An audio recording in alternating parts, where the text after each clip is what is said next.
అందరికీ నమస్కారం అండి। ఈ రోజు వీడియోలో 2024వ సంవత్సరంలో వసంత పంచమి ఎప్పుడు వచ్చింది, ఏ తేదీన మనం జరుపుకోవాలి, ఈ రోజున సరస్వతీ దేవికి ఏ సమయంలో పూజించాలి, ఏ నైవేద్యాన్ని సమర్పించాలి, ఈ రోజున అక్షరాభ్యాసం చిన్నపిల్లలకు ఏ సమయంలో జరిపించాలి, అలానే అక్షరాభ్యాసం ఏ వయసు పిల్లలకు జరిపించాలి, పూర్తి ఇన్ఫర్మేషన్ తో ఈ వీడియో అనేది అందిస్తున్నానండి। ఈ వీడియో అనేది తప్పకుండా మీ అందరికీ ఉపయోగపడుతుందండి। వీడియోని మాత్రం స్కిప్ చేయకుండా చూడండి। మాఘమాసంలో వచ్చే శుద్ధ పంచమి రోజున సరస్వతీదేవి పుట్టిన రోజును మనము వసంత పంచమి పండుగగా అయితే జరుపుకుంటామండి। ఆ చదువుల తల్లి సరస్వతీదేవి అనుగ్రహం అనేది ప్రతి ఒక్కరి మీద ఉండాలి అని ఈ వసంత పంచమి రోజున మనము అక్షరాభ్యాసాలు అలానే ఏదైనా సరే మంచి శుభకార్యాలు అనేటివి మొదలు పెడతామండి। ఈ వసంత పంచమిని శ్రీ పంచమి అని, మదన పంచమి అని, బసంత పంచమి అని ఇలా రకరకాల పేర్లతో అయితే పిలుస్తారండి। సరస్వతీదేవి అహింసకు అధినాయిక అండి। అంటే ఈ అమ్మవారు ఎప్పుడూ కూడా తెల్లని కలువలో ప్రశాంతంగా కూర్చొని తన చేతిలో ఎటువంటి ఆయుధాలను పెట్టుకోదండి। అమ్మవారు తన చేతిలో చూడండి ఎప్పుడు కూడా వీణను ధరించి ఉంటారు। అలానే జ్ఞానానికి సంబంధించినటువంటి పుస్తకాలు వాటిని మాత్రమే అమ్మవారు ధరించి ఉంటారు। ఈ వసంత పంచమి రోజున ప్రతి ఒక్కరూ కూడా ఆ సరస్వతీ దేవిని ఆరాధించడం వలన అపారమైనటువంటి జ్ఞానాన్ని సంపాదించుకోవచ్చండి। ఆ తల్లి అనుగ్రహం వలన వాక్శుద్ధి అనేది కలుగుతుందండి। ఇంతటి విశేషమైనటువంటి వసంత పంచమి 2024వ సంవత్సరంలో ఎప్పుడు వచ్చి దాని గురించి ఇప్పుడు తెలియజేస్తానండి। 2024వ సంవత్సరంలో మాఘమాసంలో పంచమి తిథి మనకి ఎప్పుడు ఉందో అది తెలుసుకుందామండి। ఫిబ్రవరి 13వ తేదీ మంగళవారం రోజు రాత్రి 8:24 నుంచి ఫిబ్రవరి 14వ తేదీ బుధవారం సాయంత్రం 6:15 వరకు మనకి పంచమి తిథి అయితే ఉందండి। మన హిందూ ధర్మ ప్రకారం తెల్లవారుజామున ఏ తిథి అయితే ఉంటుందో ఆ తిథిని ఆ రోజుగా పరిగణిస్తాం కాబట్టి 2024 వసంత పంచమి పండుగ మనము ఫిబ్రవరి 14వ తేదీ బుధవారం రోజునైతే జరుపుకోవాలండి। ఈ రోజు నక్షత్రం మనకి ఫిబ్రవరి 14 బుధవారం రోజు సాయంత్రం 4:40 వరకు రేవతి నక్షత్రం అయితే ఉంటుందండి। తదుపరి మనకి అశ్విని నక్షత్రం అనేది మనకి ప్రారంభమవుతుందండి। ఈ రోజున మనము ప్రత్యేకంగా సరస్వతీ దేవి ఆరాధన అనేది చేస్తామండి। సరస్వతీ దేవికి ఏ సమయంలో పూజ చేయాలి, కొంతమంది ఇంట్లోనే అమ్మవారికి పూజ ఫోటో అనేది పెట్టుకుని పూజ చేస్తారండి। ఈ వసంత పంచమి రోజున పూర్తి పూజా విధానం ఎలా చేయాలో నేను మీకు తర్వాతి వీడియోలో షేర్ చేస్తాను।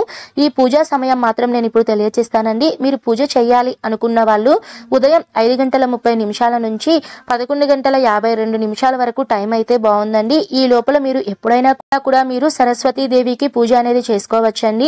ఇప్పుడు అక్షరాభ్యాసం ఏ వయసు పిల్లలకు జరిపించాలి అన్న సందేహం చాలా మందిలో ఉంటుంది। అక్షరాభ్యాసం 3 సంవత్సరాల పిల్లల నుంచి 6 సంవత్సరాల వయసు గల పిల్లలకు మధ్యలో మీరు అక్షరాభ్యాసాన్ని అయితే జరిపించవచ్చండి। అక్షరాభ్యాసం ఈ వసంత పంచమి రోజున ఏ ముహూర్తంలో జరిపిస్తే మంచిది అని చాలా మందికి సందేహం ఉంటుందండి। అక్షరాభ్యాసం అనేది ఈ వసంత పంచమి రోజున ముహూర్తం అనేది ప్రత్యేకంగా అయితే లేదండి।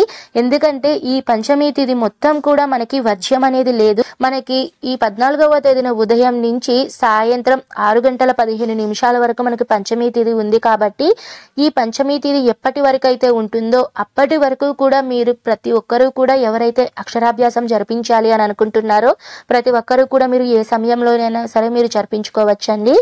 ఇప్పుడు ఈ రోజున అమ్మవారికి ఇష్టమైన నైవేద్యాన్ని మనం ఏ నైవేద్యాన్ని సమర్పించాలి అంటే సరస్వతి అమ్మవారికి చాలా ప్రీతికరమైన నైవేద్యం క్షీరాన్నం కేసరి అండి। మీ శక్తి కొలది మీరు ఏ నైవేద్యాన్నైనా సరే మీరు చేసుకొని ఈ వసంత పంచమి రోజున పూజ అనేది చేసుకోవచ్చు। ఇంకా ఈ వసంత పంచమి రోజున ఎక్కువగా పసుపు రంగు బట్టలను తెలుపు రంగు బట్టలను ధరించి పూజ అనేది చేస్తారండి। ఎందుకు పసుపు రంగు బట్టలను ధరిస్తారు అంటే పసుపు రంగు సానుకూలతకు చిహ్నం అని చెప్తారండి। ఈ రంగు బట్టలను ధరించడం వలన పూజ అనేది చేయడం వలన మనకు ఇంట్లో ప్రశాంతత అనేది చాలా తేలికగా మనము పూజ అనేది చేసుకోవచ్చు। ఈ రోజున అమ్మవారికి ఇష్టమైనటువంటి పసుపు రంగు పూలు తెలుపు రంగు పూలతో పూజ అనేది చేస్తారండి। అమ్మవారికి తెల్ల కలువలంటే చాలా ఇష్టం కాబట్టి ఎక్కువగా వీలున్నంత వరకు ఈ రోజున చాలా దేవాలయాలలో తెల్ల కలువలతో అమ్మవారికి పూజ అనేది చేస్తారండి। ఈ రోజు పూజలో తప్పకుండా జపించవలసిన మంత్రం ఓం సరస్వతీ దేవ్యై నమః ఈ మంత్రాన్ని జపించాలండి।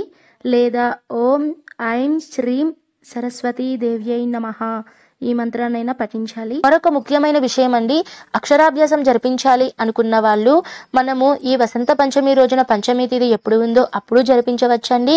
ఒకవేళ మీరు ఈ రోజు కనుక మిస్ అయితే మనకి దేవీ శరన్నవరాత్రులలో మూల నక్షత్రం అనేది మనకి ఉంటుందండి. ఆ నక్షత్రం ఉన్నటువంటి రోజున మనము పిల్లలకు అక్షరాభ్యాసం చేయిస్తే ఖచ్చితంగా ఆ అమ్మవారి అనుగ్రహం అనేది కలిగి జ్ఞానం, వాక్శుద్ధి అనేది కలుగుతుంది. ఈ వసంత పంచమి రోజున ఎవరైనా సరే చిన్నపిల్లలకు పలకలు, అలానే పెన్సిళ్ళు, పెన్నులు, బలపాలు ఇలాంటివి పుస్తకాలు ఏవైనా సరే మనము ఎవరికైనా దానం చేసినా మనకి ఖచ్చితంగా ఆ అమ్మవారి అనుగ్రహం అనేది మనకి లభిస్తుందండి. ఇదండి ఈ వీడియోలో 2024వ సంవత్సరంలో వసంత పంచమి ఎప్పుడు వచ్చిందో తెలుసుకున్నాం కదా అండి.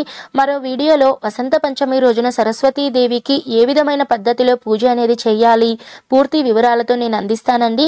ఈ వీడియో మీకు ఎంతో కొంత ఉపయోగపడింది అని అనుకుంటున్నానండి. ఉపయోగపడితే తప్పకుండా లైక్ చేయండి. ఓకే అండి, థ్యాంక్ యూ ఫర్ వాచింగ్.